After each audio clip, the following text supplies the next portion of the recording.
Michael Thompson pressed pause on his laptop, tears streaming down his face as Jonathan Roumie's portrayal of Jesus filled his hospital room screen.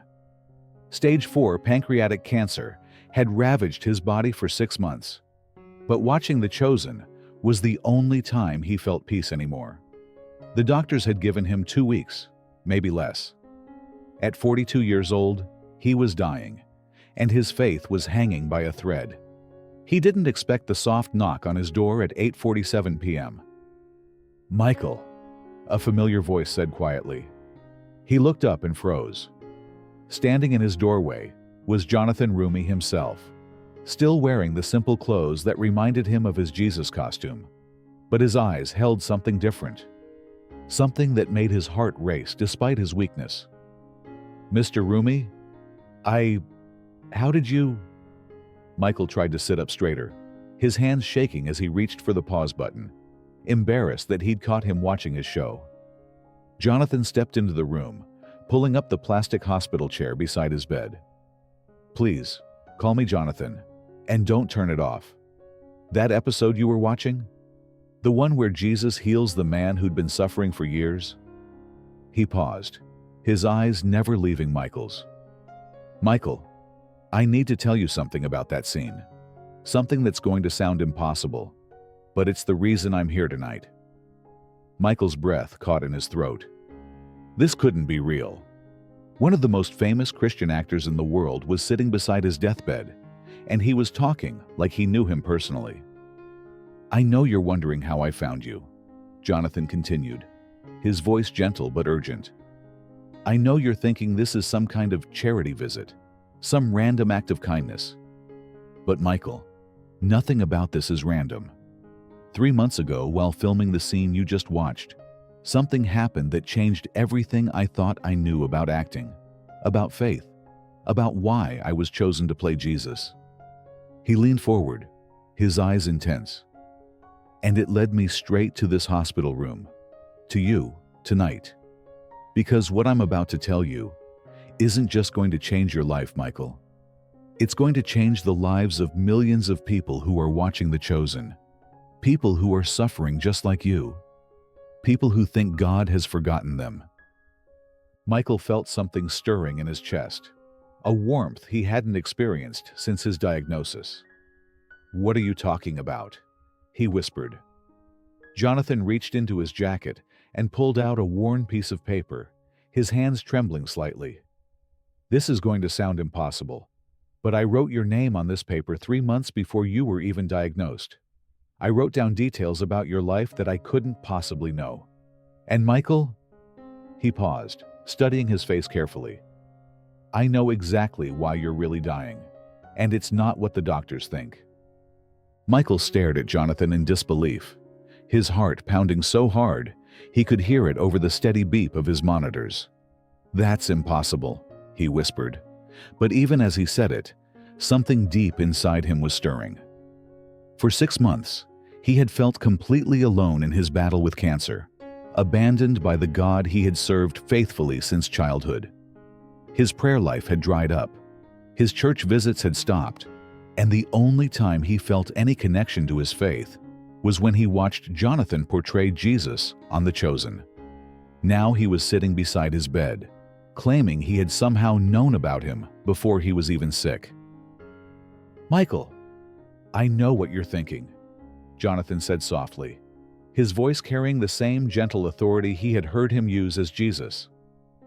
"You're thinking this is some kind of coincidence, some publicity stunt, maybe even a hallucination from your pain medication.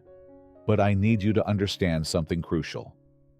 He leaned closer, his eyes filled with an intensity that made Michael's breath catch. "Your battle with cancer isn't just about you. It's about every single person who will watch The Chosen after hearing your story. It's about the millions of believers who are losing their faith because of suffering, just like you have been." Michael felt tears beginning to form. "But I'm nobody special. I'm just a construction foreman from Phoenix who got sick. I've spent my whole life building houses, not building faith." Jonathan smiled, and for a moment, Michael could see the same expression he had watched him wear as Jesus when he spoke to the broken and hurting. That's exactly why you're perfect for this, Michael. Jesus doesn't work through people because they're famous or important by the world's standards. He works through construction workers who know what it means to build something that lasts, through ordinary men who are willing to trust him even when everything looks hopeless. The room fell silent, except for the distant sounds of hospital activity in the hallway. Michael realized he was holding his breath, waiting for words that felt like they might be his last hope or his final disappointment. "Jonathan," he said, his voice barely audible, "what aren't you telling me? What really happened on that set 3 months ago?" Jonathan's expression grew more serious, and he glanced at the door as if making sure they wouldn't be interrupted. "What I'm about to tell you, Michael, is going to sound like the plot of a movie, but I need you to know that everything I'm going to share with you tonight will save not just your faith, but the faith of people around the world who don't even know your name yet." Jonathan looked directly into Michael's eyes, his expression becoming more intense. "Michael, before I tell you what happened on that set, I need to ask you something, and I need you to be completely honest with me." He paused, letting the weight of the moment settle between them. "When you watch me portray Jesus on The Chosen, what do you feel? Not what you think you should feel as a Christian, but what you actually feel deep in your heart." The question hung in the air like a bridge neither man had expected to cross. Michael had been dreading this kind of conversation for months, the kind that would force him to admit his spiritual doubts out loud. Michael's voice cracked as he answered, I feel like I'm watching the Jesus I used to know. The Jesus I believed in before this cancer made me question everything." He wiped his eyes with the back of his hand. "When I watch your portrayal, for those few minutes, I remember what it felt like to have faith. But then the episode ends, and I'm back here in this bed, dying, and I can't help but wonder if God even cares that I'm suffering." Jonathan nodded slowly, as if he had expected exactly that response. "I understand completely, Michael, because 6 months ago, I was struggling with the exact same questions, and I was supposed to be the one portraying the Son of God." The confession hit Michael like a physical blow. Here was the man who had brought Jesus to life for millions of people, admitting that he too had wrestled with doubt. "You struggled with faith while playing Jesus?" Michael asked, incredulous. Jonathan leaned back in his chair, his eyes growing distant with memory. "Michael, I need to tell you something that's going to sound impossible. Something that happened to me on the set of The Chosen that changed not just my understanding of Jesus, but my understanding of why suffering exists in the first place." He paused, studying Michael's face carefully. "What I experienced that night didn't just restore my faith. It showed me that God hadn't forgotten about people like you and me.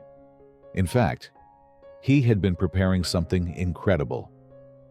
Michael felt his pulse quickening, despite his weakness. "What kind of something?" Jonathan's expression grew more serious, and he glanced toward the window, where the city lights twinkled in the darkness. "The kind of something that would lead the actor who plays Jesus to the bedside of a dying construction worker in Phoenix, carrying a piece of paper with that man's name written on it 3 months before he ever got sick." The room seemed to grow quieter, as if the very walls were leaning in to hear what would come next. "Michael, what I'm about to tell you about that night on set is going to challenge everything you think you know about how God works in our world. But more importantly, it's going to prove to you that your suffering has a purpose that reaches far beyond what you can imagine." Jonathan took a deep breath, his hands clasping together as if he was preparing to share the most important story of his life. It was March 15th, around 11 p.m. We had just finished filming the scene where Jesus heals the paralytic man, and everyone had gone home.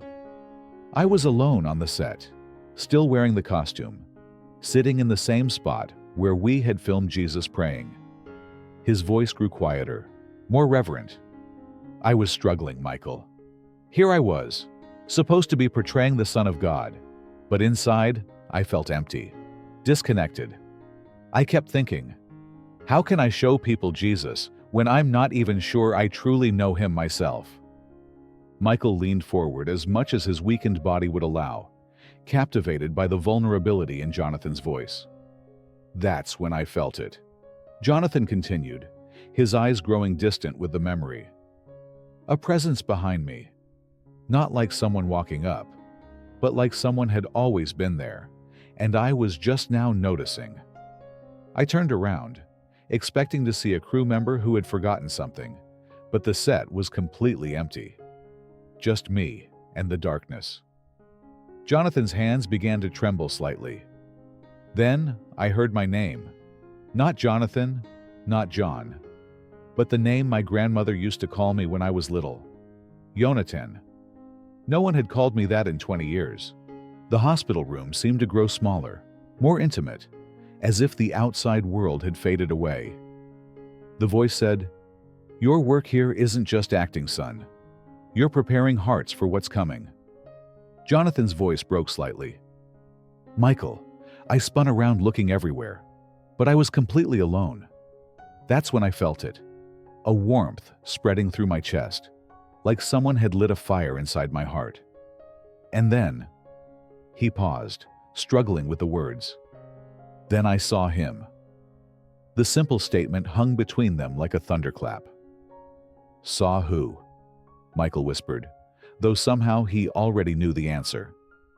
"Jesus," Jonathan said, his voice barely audible. He was standing right there on the set, but he didn't look like any painting I'd ever seen in church. His skin was weathered from years of carpentry work. His hands were calloused and strong. His eyes... Jonathan shook his head in wonder. His eyes held every emotion I'd ever tried to portray, but infinitely deeper. Every joy, every sorrow, every moment of human experience was reflected there. Michael felt tears beginning to form as Jonathan continued. He placed his hand on my shoulder, and I felt the scars, Michael. I felt the wounds in his hands. They weren't symbols or metaphors. They were real, still tender after 2,000 years. And he said something that brought me to your bedside tonight. Jonathan's eyes locked onto Michael's with an intensity that made the dying man's heart race. He told me about you, Michael. Right there on that set, 3 months ago.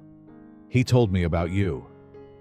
Michael stared in complete disbelief, his mind racing to process what he was hearing. That's impossible, he whispered, his voice hoarse. 3 months ago was March. I didn't even have symptoms yet. I didn't get my diagnosis until May 20th. Jonathan reached into his jacket pocket, his movements deliberate and careful. I know exactly when you got your diagnosis, Michael. Tuesday, May 20th, 2:15 p.m., Dr. Rodriguez's office at Banner Health. You drove there alone because you didn't want to worry your wife, Linda, until you knew for sure. Michael felt the world spinning around him. Those details weren't in any medical file that Jonathan could have accessed. How could you possibly know that? He asked, his voice barely a whisper. Jonathan pulled out a small, worn notebook, the same one he had shown briefly before. Because he told me, Michael. Jesus told me your name, told me about your life, told me about the moment you would need to hear this story. He opened the notebook carefully, flipping through pages covered in handwriting until he found the one he was looking for. Here, he said, turning the book so Michael could see. Page 17. Michael squinted at the handwriting in the dim hospital lighting. There, in Jonathan's neat script, dated March 15th, he read, Michael Thompson, age 42, Phoenix. Construction foreman, married to Linda, 19 years. Diagnosis, May 20th, pancreatic cancer. 2 weeks to live by December. Lost faith due to suffering. Watches, The Chosen nightly. Only time he feels God's presence. Tell him about the ripple effect. Michael's hands shook as he held the notebook. This is impossible. You wrote this before I even knew I was sick. Before anyone knew I was sick. Jonathan nodded slowly. That's exactly what I told him that night. I said, Lord, How can I possibly know about people I've never met? And he looked at me with those incredible eyes and said something that changed everything. Jonathan leaned closer to Michael, his voice urgent and filled with conviction. He said, "The man dying in the Phoenix hospital isn't just fighting cancer, Jonathan. He's fighting for the faith of everyone who will hear his story. His willingness to believe again will spark a revival that will reach construction sites, hospitals, and living rooms across America. Through your portrayal of me, and through his testimony of suffering, millions will remember that I am still in the business of miracles." Michael felt something breaking open inside his chest, a dam of doubt and despair that had been holding back a flood of hope he thought he'd lost forever. Michael stared at the notebook in his trembling hands, reading his own life story, written by a man he'd never met, 3 months before his world fell apart. "Jonathan," he whispered, "what else did he tell you about me?" Jonathan gently took the notebook back and flipped to the next page. "This is the part that's going to blow your mind, Michael. And it's the reason I've been carrying this notebook everywhere I go, waiting for tonight." He pointed to another entry, this one longer and more detailed. "Read this out loud." Michael's voice shook as he read. "Michael's healing will begin not in his body, but in his spirit. When he chooses to believe again, his testimony will reach exactly 847 construction workers across Phoenix who have stopped going to church. His story will be shared in 23 hospitals where cancer patients have lost hope. Linda will start a prayer group that grows to 200 women in 6 months.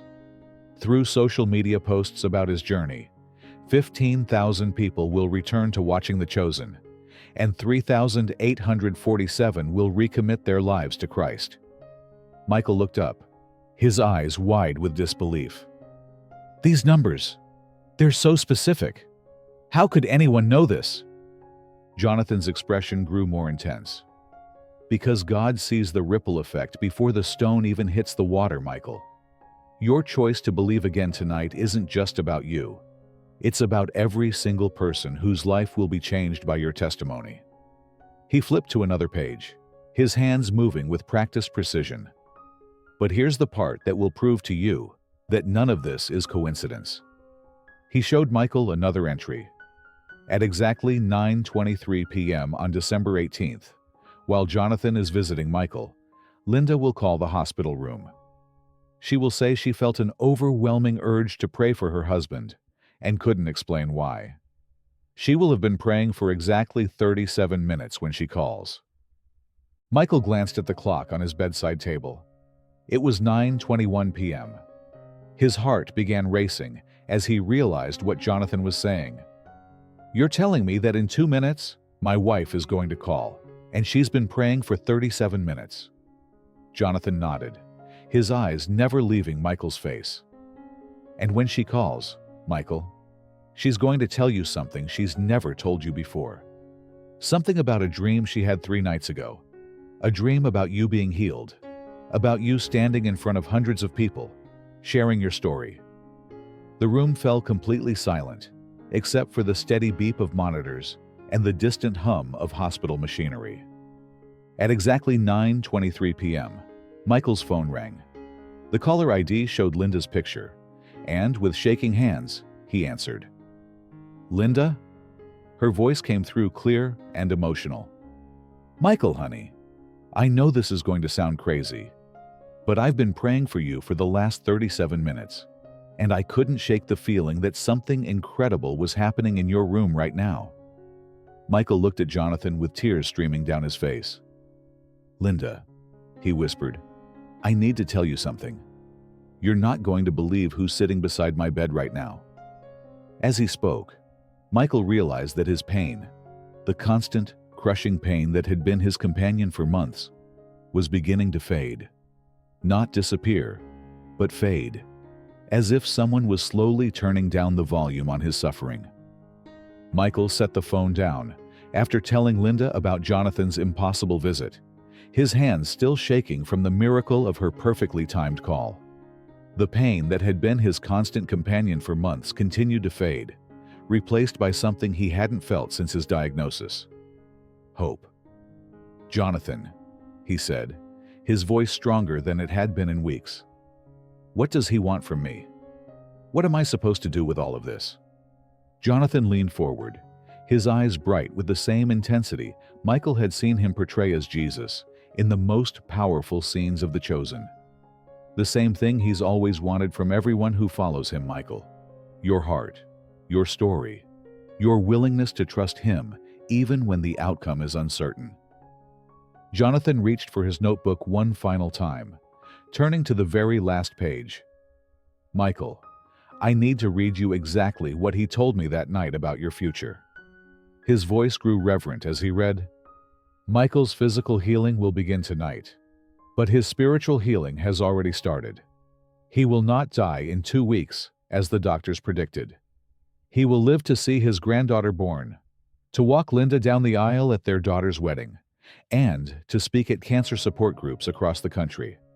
His testimony will be featured in a documentary about faith and healing that will reach 2.3 million people.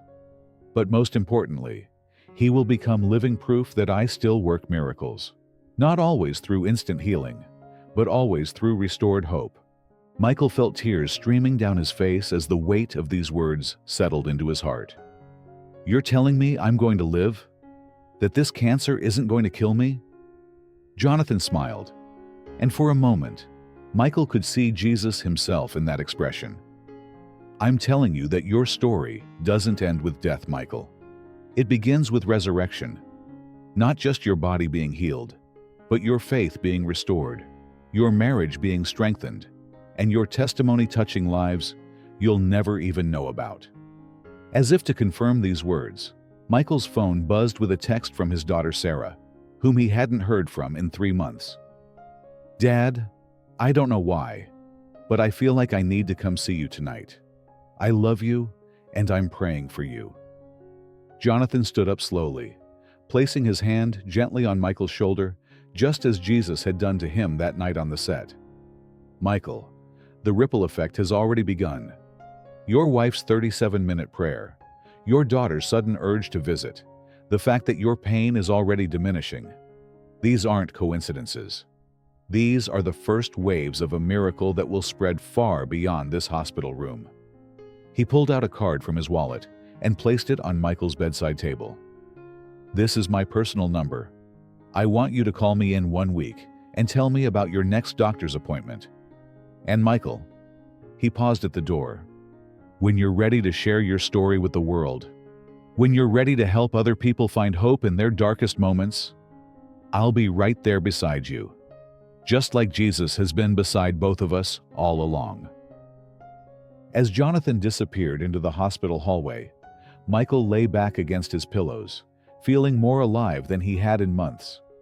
Outside his window, the city lights seemed brighter, the future seemed possible, and for the first time since his diagnosis, Michael Thompson began to pray, not for healing, but in thanksgiving for a God who had never stopped working miracles, even when they came disguised as impossible visits from actors who played Jesus and carried notebooks filled with divine appointments written in the stars.